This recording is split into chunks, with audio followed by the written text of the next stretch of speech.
اکل حلال اور اس کی اہمیت۔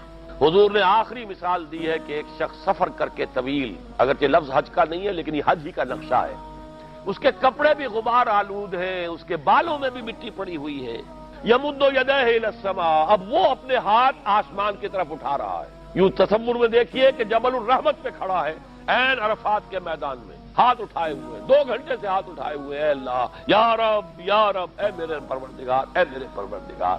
قبول دعا کے ساری چیزیں جمع ہو گئیں، لیکن کیا حال ہے؟ وَمَطْعَمُهُ حَرَامٌ وَمَلْبَسُهُ حَرَامٌ وَمَشْرَبُهُ حَرَامٌ وَغُذِيَ بِالْحَرَامِ، اس کا کھایا ہوا بھی حرام کا ہے، اس کا پیا ہوا بھی حرام کا ہے، اس کا حرام بھی کہیں حرام کے پیسے سے خریدا تھا، اور اس کا جسم بھی حرام کی کمائی سے بنا ہوا ہے۔ فَأَنَّىٰ يُسْتَجَابُ لَهُ، تو اس کی دعا قبول ہو تو کیسے ہو؟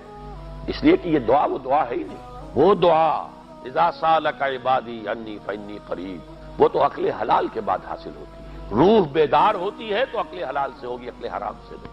وہ روح ہم کلام ہوگی تو دعا ہوگی، وہ اگر نہیں ہے تو دعا نہیں ہے۔ نماز و روزہ و قربانی و حج یہ سب باقی ہے، تو باقی نہیں ہے۔ مطلوب جو ہے اللہ وہ نہیں، رسمیں رہ گئیں، شکلیں رہ گئیں۔